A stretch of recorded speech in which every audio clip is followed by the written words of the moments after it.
Hi, I'm Dave Cut, and you're watching another Comic Chat. What up, guys? Back again today with the next edition, the second edition of Spider-Man Back in Black.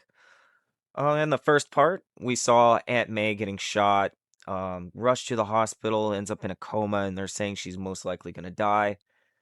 Peter going out and finding who was responsible for it, Kingpin, and actually beating him nearly to death, telling him when Aunt May dies, he'll be back to finish him off as well. So we're back again today with the next edition, the Friendly Neighborhood Spider-Man. So this is number 17. As you can see, we got the original cover, and then they even put in the variant cover for 17. And this one starts out at Riker's Island, where we see a guard being wrapped up in sand as one of the other guards checks on him. You see Sandman kind of assumed his identity. You can see Sandman breaking down further into Riker's Island, and these guards kind of talking about, like, oh, Spider-Man should be in here. He's not a hero and stuff like that. But then immediately getting taken out and strung up by Sandman, and they say, bet that idiot Spider-Man would look pretty good to you around now. Kind of making fun, so. And then we cut to Spider-Man actually swinging around, getting chased by the cops in a helicopter. And the news helicopter also chasing him, and them having technical difficulties, and Spider-Man having to save them, this helicopter, before escaping the police and running away. And then we cut to back to Sandman, and they're ready for him. They were prepared for Sandman. They came with the water guns and everything. And they say, "You think we weren't prepared for you, Marco?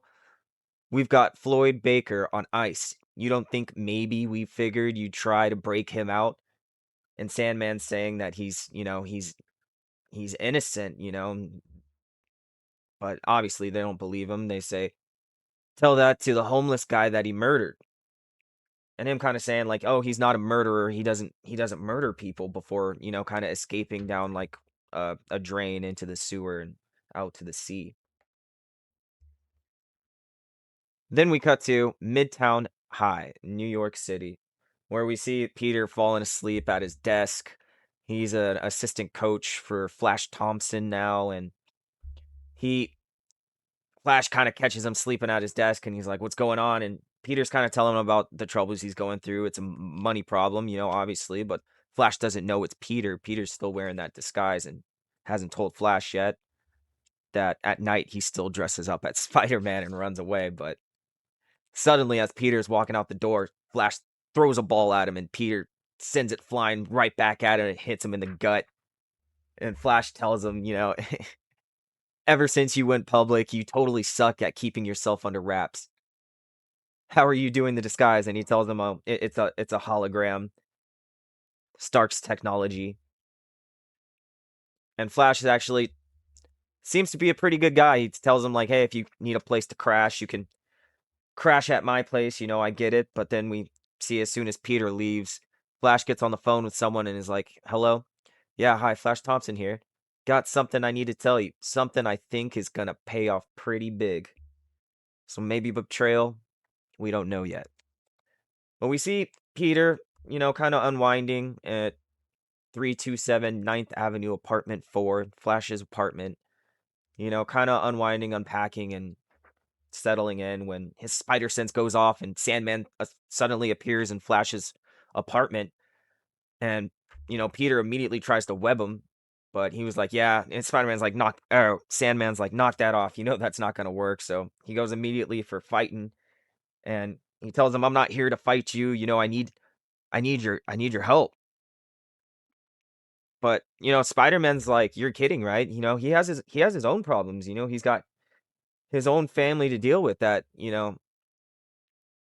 his aunt has been shot and all that, but Sandman's trying to break out his dad, is telling him that he's innocent and all this, and Peter tells him, You know, see these two people, never hurt anybody, but that man died years ago at the hands of guys like your father. So why should I? And Sandman takes it. He's like, "Hey, give me that. That's him." And Peter's like, "Who him? The bum. What the hell are you talking about?" And Sandman says, "I saw this picture in the DA's file at the crime scene," which is kind of weird. And I don't know. I'm kind of confused. And he said, and Peter doesn't believe it either. He says, "This is the guy who died in the alleyway a few weeks ago. This is the guy that they're trying to frame his dad's murder on." So it ends there. Issue 17 with everybody kind of confused on what's happening and how Ben escaped. Or Ben is alive, sorry.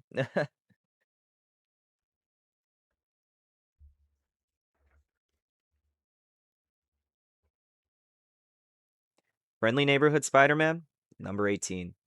So this one starts out in Forest Hills Cemetery, some months earlier, where we see Ben Parker laying over this other Spider-Man, telling him, if he's the right man, he can make a world of a difference. Before we see some other kid that's hiding out down here drinking beers, kind of hiding away in the same cemetery. And he said, and while he overhears Ben telling the Spider-Man of the year 2021 that he thinks he'll stay around for a while before disappearing. This kid runs up to the Spider-Man trying to help him, but as soon as he removes that helmet, this Spider-Man disappears and disintegrates. Then the groundskeeper of the place shows up and kind of shoos the kid away, but he does keep the helmet. So then we come back to present day of the 13th precinct in Manhattan, where we see Peter Parker and the Sandman in disguise as agents of S.H.I.E.L.D. there to like investigate the death or the capture of Sandman's father. But while talking to this detective about it, he said that they got a confession, and he says it's not like they waterboarded out of him or anything, but they have their ways. And that kind of set off Sandman, and he attacks the detective, which was totally uncalled for, and it kind of was the bad timing for, Peter Parker, because his hollow projector runs out of battery, and then they see that it's actually Spider-Man working with Sandman, and Spider-Man tries to stop Sandman from killing this detective before a bunch of other detectives show up, and Spider-Man has to string them up and everything before Sandman hurts anyone else. And Spider-Man's prepared to leave him there because he's trying to kill this detective, but he comes to his senses and ends up leaving with Spider-Man. Then we go to where Flash Thompson had actually set up a date with his ex-girlfriend, Betty Brant. And just trying to reconnect, rekindle, get his life back together, seeing if there's any chance. And as you can see here, and she says, "We'll see." Okay, Flash Thompson back on the playing field and looking good. While she's walking away to go to the bathroom to excuse herself from the date, we see Spider-Man and Sandman on the rooftop arguing about what just happened. Like he was totally out of bounds, attacking that detective, and Sandman saying like, "Oh, I didn't. If you don't want to be here, you don't have to be here. You can go."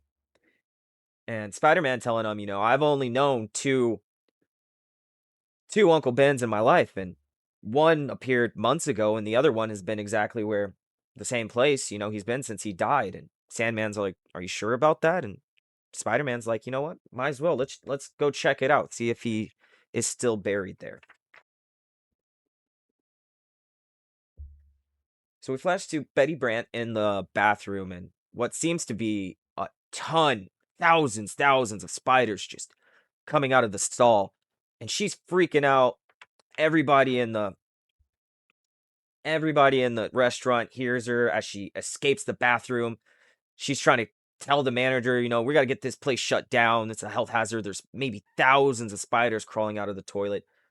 But when they go see, there's no trace of any spiders, but there is a trace of what appears to be some narcotics left behind in the bathroom, even though she claims they're not hers. We see somebody named Arrow hiding in the closet who may be to blame for all of this. So Spider Man and Sandman end up in the graveyard at Uncle Ben's grave. But there they see that it's undisturbed and it doesn't look like he's been dug up. But while there, Spider Man gets a spider sense. And it leads them to this van where we see this kid, the kid that has the 2211 Spider-Man's helmet, and he's kind of just chilling in the back of his van. He says, "Have you come to take me to the future? Because I am so ready." And they're kind of curious. They're asking him what happened, and he's telling them like, "Hey, I got this from a different Spider-Man, and some other guy had shot him." And there's Sandman actually transforms his face into Uncle Ben and was like, "Was he this guy?" And you can see the kid positively identifying him, saying, "Oh yeah, that's the guy." And Spider-Man not even believing him. But when Spider-Man takes the helmet and actually puts it on, the helmet actually recognizes that he has arachno DNA and turns on. And you can see the kid saying, "Oh, it never did that for me."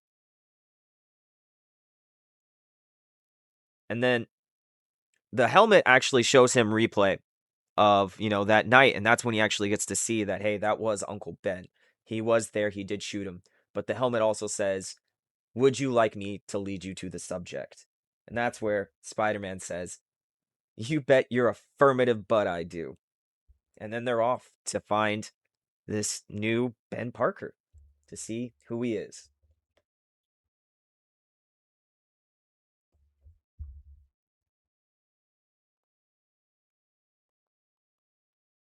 Friendly Neighborhood Spider-Man, number 19.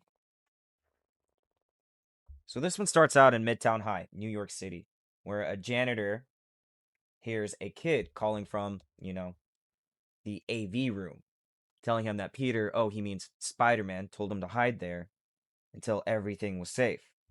And the kid asking, "Oh, so is the danger over?" And the janitor telling, "Well, not yours," and ends up killing the kid and for some reason licking the blood off the murder weapon. Crazy. And then we move to the Sandblasted conclusion. So here we find ourselves with Spider-Man, Sandman, and the kid that gave Spider-Man back the helmet as they're traveling to where this helmet's taking them to, the supposed, Ben Riley. But Sandman's getting a little frustrated, asking, why is this kid here with us, and why do we have to let him drive? And Spider-Man just telling him, well, he volunteered and it's his van. Besides, they don't either have a license. Spider-Man doesn't, and Sandman. And Sandman saying, who cares if they have license? They're both criminals. And Peter kind of telling him, just because they're criminals doesn't mean they have to break the law. And Sandman, of course, not understanding. So then we go to Sandman's dad in jail and being told that because Sandman and Spider-Man are been trying to break him out, that they're actually moving up his death penalty to midnight tonight. And that comes to a surprise as him, as he hasn't seen his son in years. So then we go over to Flash taking Betty back home after their date kind of blew up, and him trying to say that, or her trying to say that, you don't believe that I would do drugs, do you? And Flash not knowing really what's happening or what's going on, and Betty actually saying, "Oh, I think it had something to do with that Miss Arrow, the school nurse that had a crush on him." And then, of course, out of nowhere, there she is. And Betty yells Flash to stop the car, but he stops all of a sudden and actually ends up crashing the car into the police. And that's where they, of course, they're gonna get arrested as Betty freaks out, saying, "Oh, it was this Miss Arrow's fault," and turning back and she's not there, but there's a bunch of spiders crawling into the sewer for some reason, and yeah. So then we end up at Midtown High. Weirdly enough, then Sandman and Spider-Man don't know why they're there and making sure that the helmet's not malfunctioning, but it's telling them that there's many people here for some reason, that the target that they're looking for is surrounded by thousands and stuff like that. So As they approach, it's just some old guy there with a gun, not really knowing what's going on. But the old man says, "Oh, well, hello, Peter. Brought a friend, I see." And Peter, not really knowing what's going on, and the helmet then confirming that this is the guy that they're looking for. So Sandman immediately attacks, and this guy tries to shoot Sandman. Of course, that doesn't work, and they're trying to figure out what's going on. And well, Spider-Man's trying to figure out what's going on. Sandman doesn't care; he's just trying to hit him. But this dude suddenly turns into a Sandman and hits Sandman. And Spider-Man's confused. Everybody's confused. He's like, "Who the blazes are you?" And this guy then transforms again into the Spider-Man of 2012, 11, saying, "Well, I'm your friendly neighborhood Spider-Man." Before actually taking the helmet back from Spider-Man, saying, "This did your predecessor never any good, and it won't do the successor or anything." Depending on how you look at time travel, it's all kind of weird. Before then throwing the helmet out the window, where it lands again at this same kid. He's getting so lucky with the Spider-Man gear.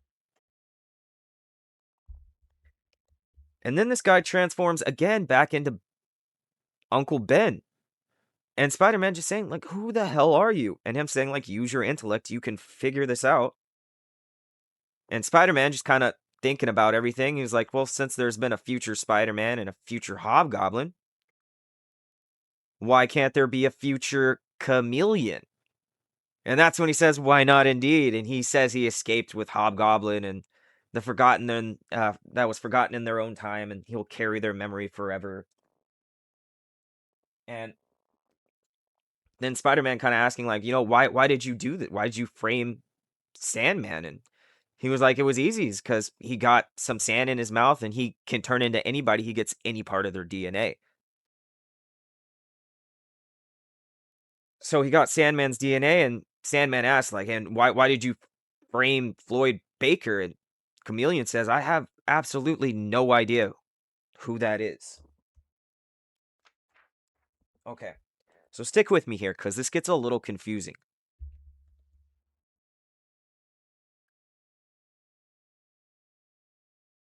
So before he's trying to kill this guy, Spider-Man's trying to tell him, like, "Wait, let's figure this out." And he said, "No, Marco, not him." He says, "It was my uncle who died. Believe it or not, my uncle from another timeline." Why shouldn't I believe it? It's no nuttier than the rest of this. The poor devil was dragged here by the hobgoblin and abandoned. It says, "And he had the misfortune of encountering you in that alleyway, didn't he? Ben Parker never carried a gun in his life, so you must have handed it to him, trying to convince him to use it on others or maybe even himself, but he didn't take it, and he didn't want any part of it. So you picked up the gun and finished the job yourself. You sampled his blood and changed your shape and left him there to die. With Floyd Baker, the wrong man passing by at the wrong time, the only one to hear his dying words, and of course, misunderstanding them when he says, 'I killed myself.'"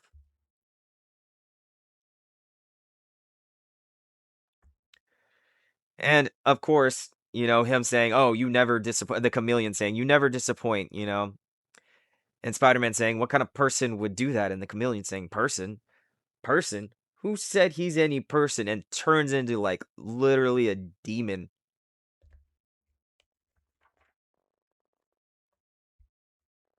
So yeah, it got a little confusing there. It seems like there was a different timeline. He went and got the other Ben.